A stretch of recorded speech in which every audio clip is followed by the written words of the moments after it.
Bapak Ibu umat sekalian, hari ini saya senang sekali.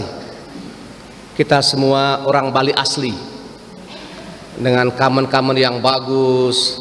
Tadi saya mencium parfum Bulgari sedikit, tanda bagus.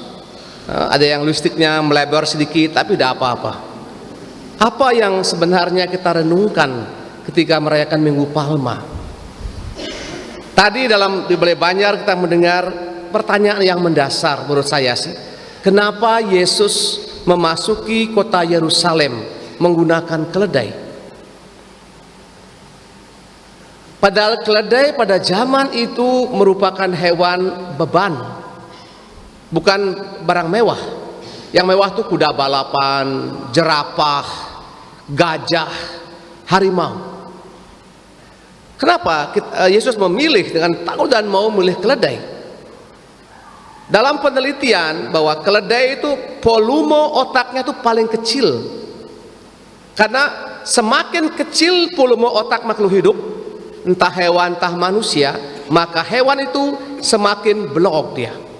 Semakin sing nawang apa? Mungkin bahasa Balinya mungkin dungu. Dungu ini oleh Tuhan diangkat, dipilih dan dinaiki sebagai kendaraan. Itu artinya apa? Bahwa itu adalah simbolisme dalam hidup kita. Kedunguan dosa kita bukan dibenci oleh Tuhan, tapi diambil, digunakan sebagai kendaraan, kemudian bahkan dikuduskan. Sehingga bagi Yesus, orang yang dungu adalah orang yang tidak mau digunakan atau berjumpa dengan Yesus. Saya merayakan Minggu Palma berarti merayakan Yesus yang Maha Kuasa. Saya mengatakan kalau mereka ini diam, batu ini akan berbicara. Sehingga apa yang perlu kita renungkan selama sepekan ini, agar sungguh-sungguh nanti pada Paskah ada kesan yang kita bawa bila perlu sampai kita dipanggil Tuhan. Saya punya kisah begini. Ada ada seekor induk kerang. Ya, induk kerang ini dia mendekati anaknya yang berteriak-teriak. Karena kerang ini kan biasanya kerang mutiara itu kan dimasukkan sesuatu pasir kuarsa kan. Dia kesakitan. Dia berteriak, "Mama, sakit mama." "Anak, kamu tahan. Seminggu, 2 minggu." "Tahan bagaimana? Sakit." Akhirnya seminggu, 2 minggu sakit berkurang, dan setahun 2 tahun sakit yang dimasukkan pasir kuarsa tadi itu kemudian menjadi mutiara. Seandainya mamanya agak pin-bo sakit, dia cabut itu kuarsa, maka tidak ada cerita. Sehingga kita merenungkan dalam kisah sengsara kerap kali sakit. Kalau sakit mungkin karena kita malas, kita dimaki sama orang, itu bukan sakit Kristiani. Sakit Kristiani adalah sakit yang seperti Yesus buat kan. Kalau dapat baca Injil, orang sakit dia sembuhkan, orang lapar dia beri makan. Bahkan seorang perempuan yang 18 tahun pendarahan, ingat tidak itu? Dia mengatakan, "Asalku jama ujung jubahnya saja, maka aku akan sembuh." Dan terjadi. Apa kata Yesus? "Hei ibu, imanmu telah menyelamatkan engkau." Sehingga kita senang yang hal-hal yang spektakuler. Misalnya kebangkitan rohani, Romo X, semua kita datang semuanya.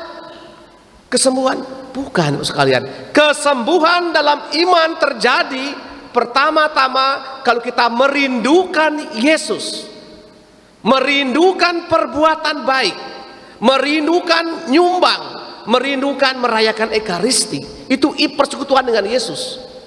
Kalau persekutuan terjadi, maka yang namanya kesembuhan pasti terjadi. Yang awalnya bocok jadi ganteng, yang awalnya macam tokek kecepit pintu gagah perkosa. Kenapa? Kalau mereka ini diam, batu berbicara. Sehingga itu yang terenungkan bahwa Yesus yang Maha Kuasa menyamarkan dirinya dalam rupa seorang tahanan yang tidak kita sukai. Kemudian yang mengambil seekor keledai, binatang yang mungkin datang kelas 5, kelas 10, yang tidak pernah dipakai untuk hal-hal yang serius, tapi Tuhan pakai semua. Itu sebenarnya adalah gambaran cinta Tuhan untuk saya dan Anda. Semoga melalui pekan suci dan selanjutnya kita di Palasari berlomba-lomba menjadi orang baik, baik dalam perkataan, dalam perbuatan dan pikiran, sehingga nanti pada malam Paskah ada kebangkitan iman, sehingga tidak ada lagi orang yang main gosip, tidak ada lagi yang malas-malas terlibat di lingkungan, di KBG. Para guru semua di Palasari ini mencintai Ekaristi, sehingga sekolah kita yang mungkin kembang kempis karena susah berkurang. Pertama-tama cari dulu dengan Yesus dulu. Kalau guru-guru mencintai Ekaristi, saya jamin tidak sampai 2 bulan itu penuh dengan murid itu. Mungkin dari mana-mana itu, dari Bangli juga datang ke sini mungkin semua. Karena kita guru tidak mencintai Ekaristi, kita bekerja semacam sendirian. Bagaimana Tuhan bisa bantu? Karena Tuhan membantu menggunakan tangan kita, menggunakan keterlibatan kita. Kalau kita tidak pernah melibatkan Tuhan, bagaimana Tuhan bisa masuk? Mungkin kita sakit, mungkin mengeluh, kita punya bong sakit, kita punya mulut sakit, perut sakit semua. Ngapun ya Romo? Mungkin kelebihan makan, mungkin itu saya bilang. Begulem kurang makan dengan kilo, Romo berliu tuh. Semoga bagi-bagi deh Bang, Romo Komang gitu, baik juga itu. Semoga dengan ini, dengan merayakan sengsara ini yang sering kita ingin hindari, tapi Tuhan mengambil sengsara ini agar mengundang kita melihat sengsara dari perspektif yang berbeda. Bahwa Yesus menunjukkan kekuasaannya kerap kali lewat pekerjaan-pekerjaan yang tidak kita sukai. Kita mohonkan ini dalam misa Minggu Palma ini. Amin. Kita berdiri, kita ungkap